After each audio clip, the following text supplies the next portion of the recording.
Agar men mana shu narsalarni Koreyaga yangi kelgan paytimda, ya'ni o'sha 2019-yilda 6 yil oldin bilgan bo'lganimda, ehtimol F5 vizasiga, Koreya fuqaroligiga eng qisqa yo'l bilan borgan bo'lardim. Bu nima ekan desangiz, bu narsa mukammal yo'l xaritasi deb nomlayman.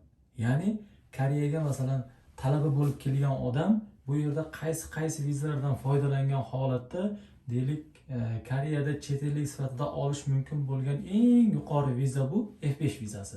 Mana shu talaba holatida F5 vizasigacha qaysi qadamlarni bosib o'tish kerakligi, kelajakda qaysi vizalarni olishi va o'sha vizalarga qanaqa talablar kerakligini oldindan bilsa, talaba o'sha deylik bir o'rmonda tuman holatida manzilga ketayotgan odamga o'xshab emas, balki o'sha uzoqda u boradigan manzil ko'rinib turibdi, ya'ni bizda bu holatda deylik F5 vizasi ko'rinib turadi va o'sha F5 vizasiga, ya'ni manzilga borish uchun endi talaba biladiki, qaysi yo'llardan yurib va o'sha qaysi qisqartirish mumkin bo'lgan vizalarni iloji boricha qisqartirib, Koreya hududida bemalol yashash, oila a'zolarini chaqirish, bu yerda bemalol biznes yuritish imkonini beruvchi F5 vizasiga, eng yuqori o'sha vizaga osonroq yetib borish yo'li.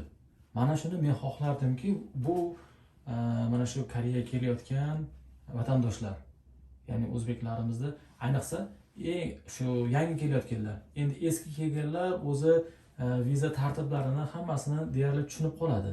Lekin yangi kelganlar, ayniqsa oxirgi yillarda mana talabalar rosa ko'p kirib kelyapti va shuning natijasida hozirgi mana shu 2025-yil avgust holatiga qariyb o'zbek vatandoshlar 100 ming taga yetdik. Ya'ni bundan bilinyaptiki, yangi kelayotgan yoshlarimiz ko'p o'qishga kelyapti. Deylik, ular kollejlarga kelayotgani bor, til kursiga kelayotgani bor yoki oddiy bakalavriga kelayotgani bor va ular kelyapti. Hamma har xil darajada kelyapti. Har xil maqsad bilan kelyapti. Va o'sha men bir narsani xohlardimki, mana shu men hozir aytib beradigan mukammal viza yo'l xaritasini eng kamida shu asosiy tushunchalarni bilib olsalar, ertadan keyin ozgina deylik o'qishdan qiynalib qolganda yoki qanaqadir o'qishga emas, pulga e'tibor qaratish mumkin bo'lgan paytida, yo'q, men mana shu bemalol vizaga yetib olish mumkin yo'llarni bilaman.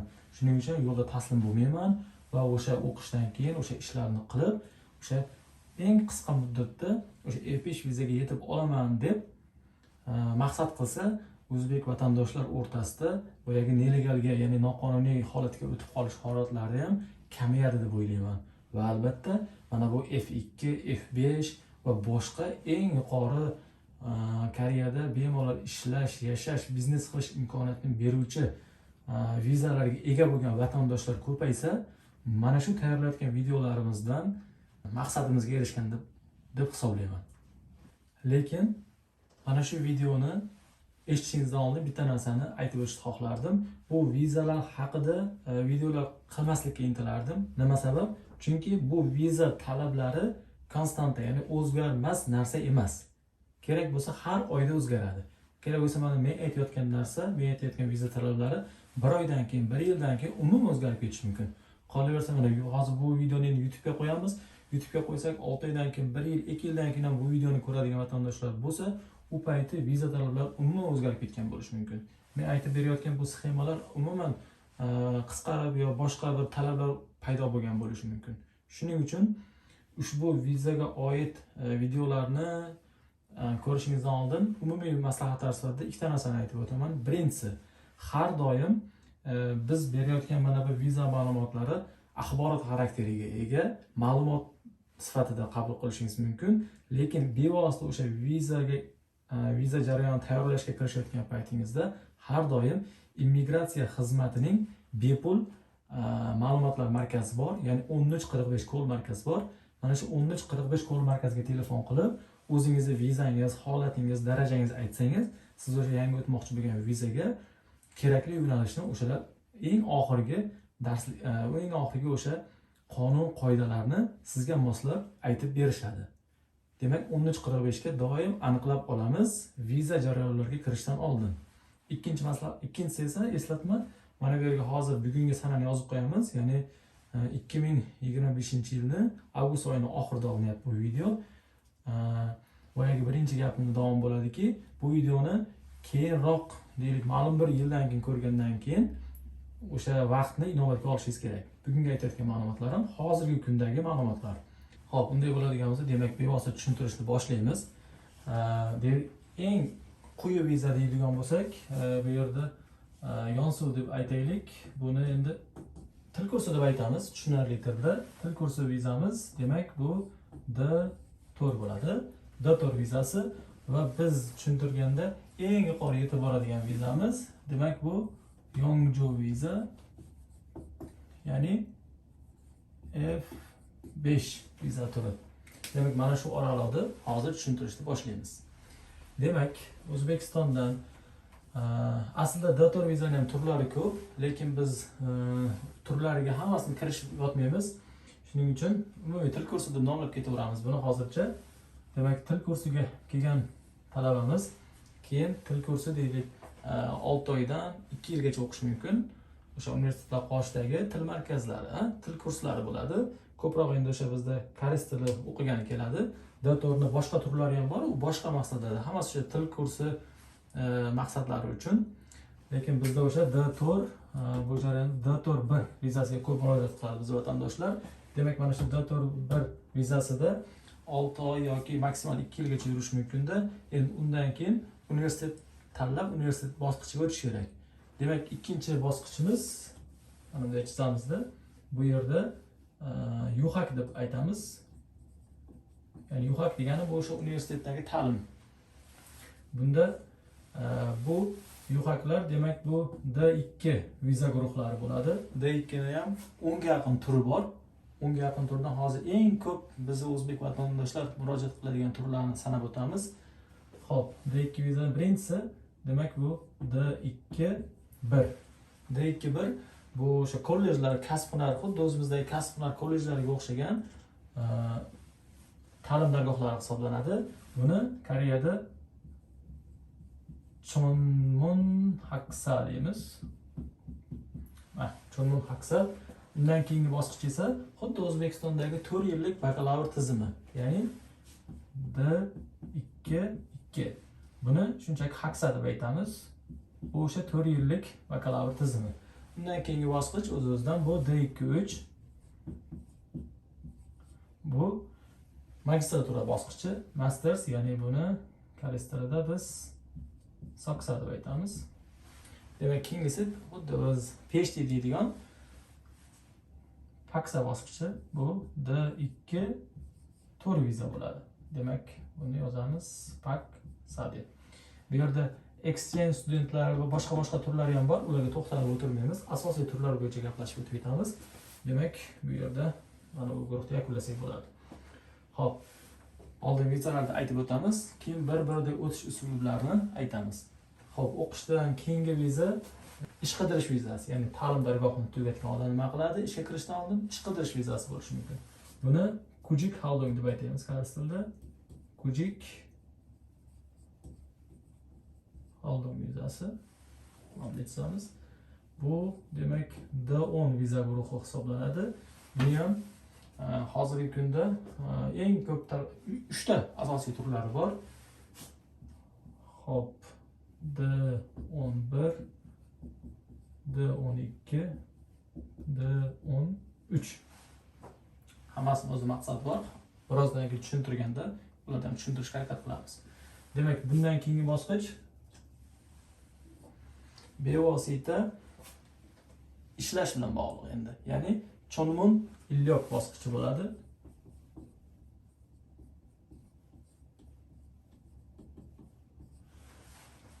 Ya'ni o'qishni bitirgan odam nima qiladi? Ishga kiradi. Bevosita ishga kirgan viza bu endi I turdagi vizalar hisoblanadi. Ya'ni bu I1 vizadan I7 vizasigacha bo'lgan vizalar, ya'ni professional viza turlari bular. Xo'p, deylik bu ko'p, buni ham I1 dan I2 gacha masalan I2 bor deylik yoki bo'lmasam I7 vizalar bor. I7 vizalarning ichida eng mashhurlari deylik bir vizasi bor. Masalan, O'zbekistonga vatandoshlar ko'p murojaat qiladigan vizalardan. Xo'p, endi bu yerda Koju vizaga o'tishdan oldin yana bir viza turi bor. Buni alohida jadvalga solib yotmaymizda. Mana bu turdosh bo'lganligi uchun mana shu yerga shartli tarzda mana shu yerga yozib turamiz. Bu demak muyoq, ya'ni savdo faoliyat, eksport import bilan faoliyat ruxsat beruvchi viza, ya'ni muyoq Pyongyang deymiz buni. Savdo, eksport, import bilan shug'ullanuvchi viza bor bu yerda. Deylik bu D9. Buni ham turlari ko'p, lekin men bittasini gapiryapman.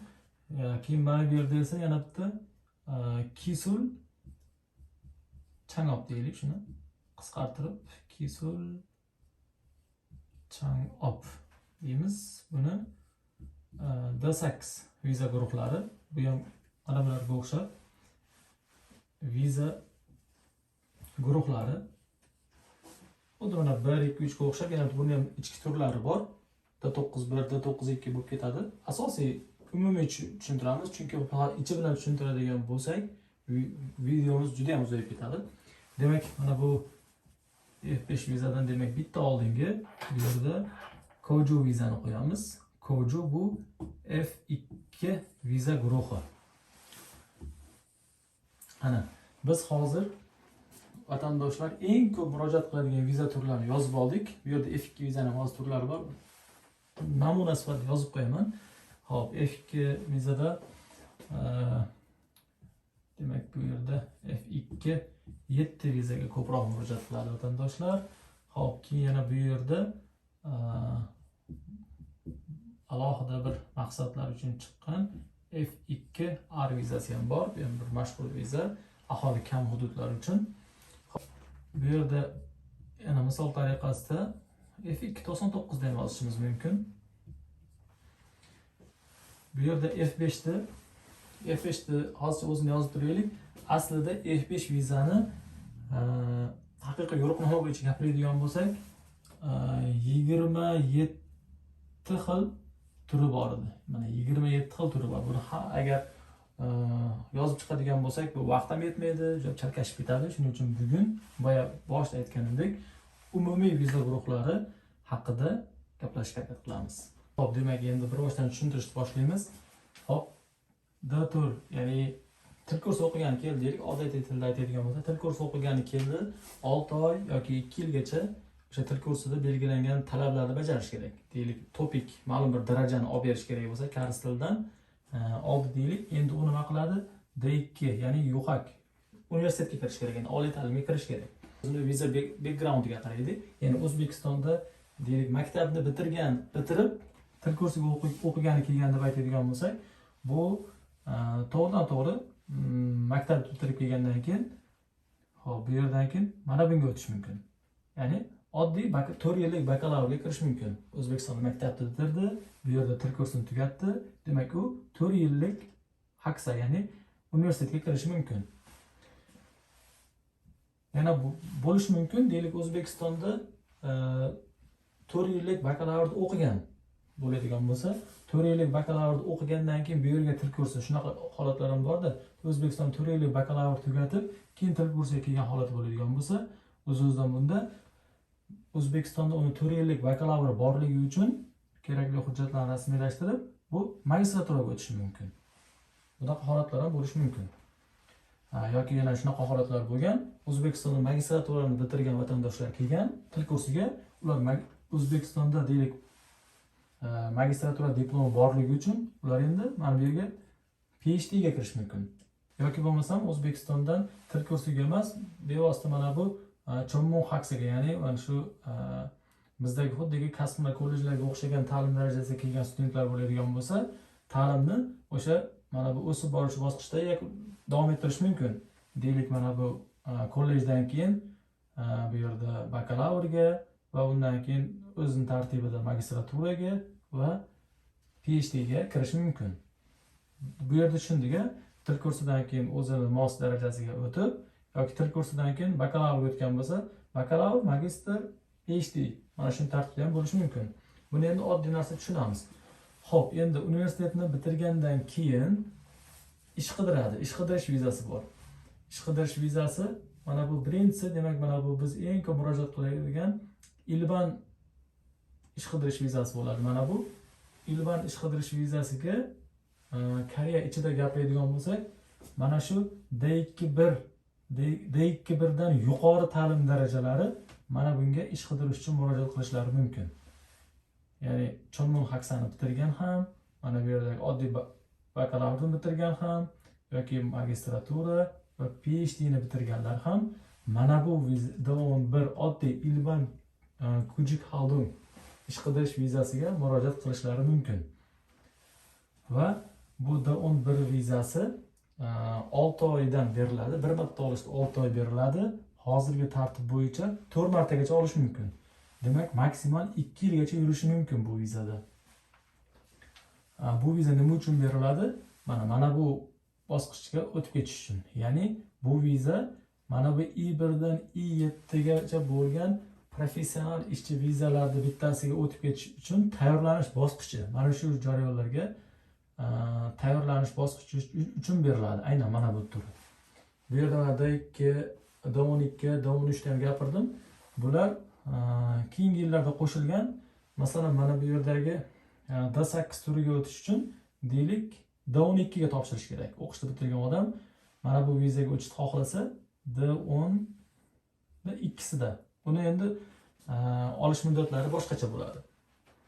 Xo'p, demak talaba mana bu yerda tartiblaydigan bo'lsak, talaba agar ishchi vizalarga o'tishda maqsad qiladigan bo'lsa, mana bu vizaga topshiradi. Mana bu vizaga topshirish mumkin. Yoki bo'lmasam, endi mana buni ham tushuntiradigan bo'lsak, bu professional ishchi vizalariga topshirdi, deylik, ish topa olmadi yoki bo'lmasam, bu universitetni bitirgan talabada deylik biznes bilan shug'ullanadi, biznesga qiziqadi, biznesga bilimi bor, o'zini biznes viza uchun kurslar bor, u kurslarni o'qigan va investitsiyasi bo'ladigan bo'lsa, mana bu D9 vizasini ham olish mumkin. Yoki bo'lmasam, startaplari bo'lsa, loyihalari bo'lsa, yoki shu startapga oid loyihalar bo'ladigan bo'lsa, D8 vizasini olish mumkin. Xo'p, endi boyagi sakrab o'tishlarni shu yerda ozgina tushuntiradigan bo'lsam, mana bu D10 vizasi har doim ham olish majburiy viza turi hisoblanmaydi. Yo'q, agar men biznes faoliyat bilan shug'ullanaman deydigan bo'lsa, demak mana bu vizalarga o'tish mumkin. D10larni demak tushunishda davom etamiz. Demak, professional ishchi vizaga yoki biznes eksport vizalarga yoki startup vizalarga o'tish mumkin. Yoki bo'lmasam, endi bu yerda yana bitta narsa bor. Mana bu D10ni siz Koreya sharoitida Chonmun Haksa va undan yuqori. Chonmun Haksa deylik bakalavr, magistratura, PhD bosqichini bitirib turib davom olgan bo'lsangiz, D11 da turgan bo'lsangiz, mana bu D11 da turgan holatda mana bu Kojo vizalarga bevosita o'tamiz. Mana bu viza bor. F2R bu hudud, ya'ni aholisi kamayib ketayotgan hududlar uchun chiqarilgan Kojo viza hisoblanadi. Buni o'zini talablari bor. Siz mana bu D11 viza turgan holatida ta'lim darajangiz bo'yicha talabni bajarsangiz, ya'ni Chonmun Haksadan yuqori darajaga ega bo'lsangiz yoki bo'lmasam koreys tilidan daraja talab qilinadi, o'sha koreys tilidan kerak darajani olgan bo'lsangiz yoki mana shu F2R bo'yicha hudud, ya'ni aynan o'sha F2R berish mumkin bo'lgan viloyatlar bor. Aynan o'sha viloyatlardagi deylik zavod bo'lsa, o'sha yerdan ish shartnoma olib kelsa, o'sha ish shartnomadagi sizga beriladigan oylik miqdori deymiz. Mana shu talablarni bajarsangiz, mana bundan keyin mana bunga sakrab o'tish mumkin. Bundan keyin F2R ga. Buni yaxshi tomoni, bu viza o'sha amalga kiritilgan ko'p bo'lgani yo'q. Yaxshi tomoni, bundan agar bunga o'tib oladigan bo'lsangiz va shartlarni bajarib yuradigan bo'lsangiz, to'g'ridan-to'g'ri sizga F5 vizasi uchun yo'l ochiladi bundan keyin. Mana shu tomoni ham bor. Xo'p, endi odatiy tartibda ketadigan bo'lsak, universitet bitirib yoki ish qidirib yoki qidirmasdan ishchi viza olib bo'lgan bo'lsangiz, o'z-o'zidan keyingi tartib ma'lum bir yillar bor, ma'lum bir yil yashashingiz kerak yoki olayotgan oyligingiz ma'lum bir darajada bo'lishi kerak. Ana shu talablar bajarganingizdan keyin siz ishchi vizasidan keyin mana bu Kojo, ya'ni rezident vizaga o'tishingiz mumkin. uni talablariga boya aytgandek hozircha chuqur kirmaymiz. Demak, mana bunday qilsak to'g'riroq bo'ladi. F2 vizalarga murojaat qilasiz.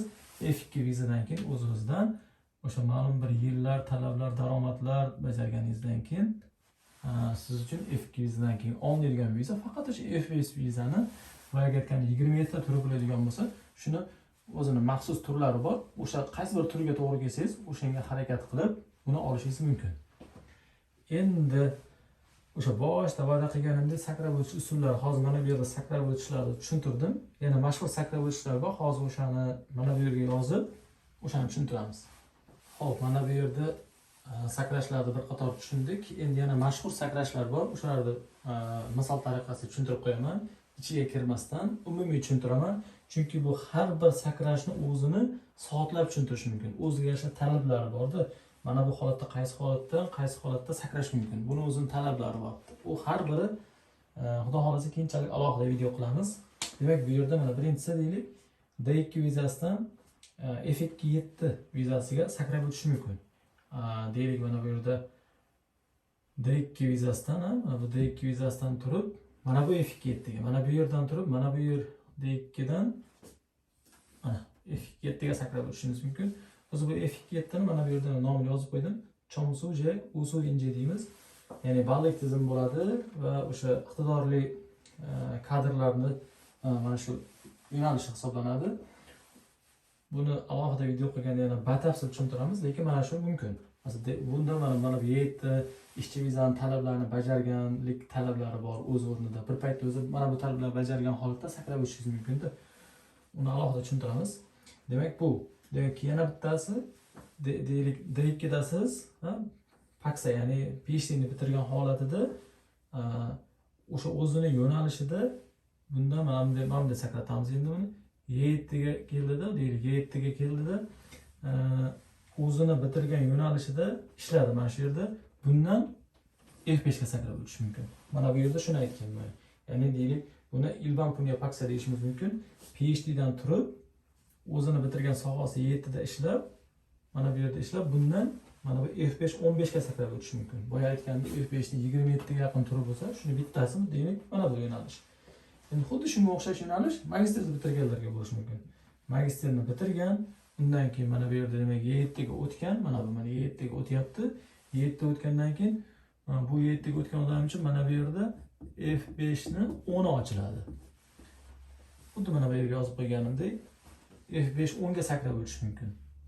Master bitirgan odam o'sha o'zining yo'nalishida mana bu yerda faqat necha yil ishlash, qanaqa daromadda ishlash o'zining talablari bor. U talablarga chuqurlashmaymiz, lekin mana bunday sakrash ham mumkin. Yana bittasi, buni ham o'zining qiyinroq talablari bor, lekin boyagidek mana D8 vizani olgandan keyin mana shu yerda o'zidan mana bu F5 tomonga sakrash mumkin. Bu yerdan. Demakda mana bu D10dan keyin buni olgan odam D8 ni olib bu yoqqa sakrash mumkin. Mana bu yo'nalishda. D8 F5 ga. Bu D8 bo'yayotganda investitsiya o'sha loyihalari bor odamniki. Buning talablari bor. Ya'ni ma'lum bir yil yurish kerak. Deylik, ma'lum bir miqdorda deylik 300 million won yoki summaga kiritmay mayli, ma'lum bir summadan baland kapitalni saqlash kerak ma'lum bir yil davomida, hamda hattoki mana bu yerda karislarni, ya'ni kommunni mahalliy karislarni ishlatayotganlik o'sha kompaniyasida mahalliy karislar ham o'sha asosiy shtatda ishlayotgan bo'lish kabi talablar ham bo'lishi mumkin, lekin mana bu sakrash ham bor. Demak, mana sakrashlarni hozir bu yerda mana ko'rib turibsiz. Shu umumiy tushuntiraman deganda o'zida mana bu chiziqlar, murakkabliklar ko'payib ketdi, lekin umumiy ma'noda tushundingiz deb o'ylayman. Ya'ni mana shu chizmada qayerdan qayerga sakrash mumkin va qaysi yo'llarni qisqartirish orqali kelish mumkin. Mana bugun mana shu videoni ko'rib turgan odamlarda deylik, masalan, bakalavr o'qiyotgan bo'lsa yoki masalan magistratura o'qiyotgan bo'lsa, fikr tug'iladiki, mana magistratura o'qiyapti, PhD ni o'qimoqchi. Demak, PhD ni o'qisin va mana bu yo'ldan foydalansin. Mana PhD ni o'qib turib, o'sha ham PhD o'qiydi, ham o'zini bilim oladi, ta'lim oladi, PhD o'sha doktorlik darajasiga erishadi-da, keyin o'zining yo'nalishida yetib mana bu professional ishda ishlaydi, o'sha diplomdagi yo'nalishda ishlaydi-da, mana F5 ga sakrab o'tadi. Bu ham mana shu eng yaxshi yo'llardan bittasi. yoki bo'lmasa magistrni bitirayotgan talabalarimiz bo'ladigan bo'lsa, o'sha mana bu haqida alohida video qilsak, mana shu ham men uchun juda ham foydali bo'ladi. Magistrni bitiryapti, ertaga o'sha ish joyi chiqyapti, kompaniya uni olaman deyapti deylik. Bu holatda o'sha ma'lum bir yil ishlaydi, keyin o'sha F5 ga sakrab o'tish mumkin. Menimcha keyingi videolarda mana bu D2 dan F7 ga o'tish haqida batafsil video qilsak foydali bo'ladi. Keyin mana bu PhD yoki magistraturani bitirib turib F5 ga o'tish haqida ham menimcha keyingi videolarda alohida to'xtalamiz. Xo'p, endi sizlardan iltimos, mana videoni mana shu yergacha ko'rdingiz. Qaysi biri haqida alohida video qilaylik? Mana shuni kommentlarga yozib ketsangiz, xudo xolasa, eng ko'p so'ralgan viza turi, viza sakrab o'tish turi bo'yicha bir alohida tushuntirishlar bilan video qilamiz. Hammaga rahmat. Bugungi videoni ko'rganlaring uchun fikr va mulohazalaringizni izohlarga yozib keting. Sizlarni yana ko'rishamiz. Rahmat hammaga.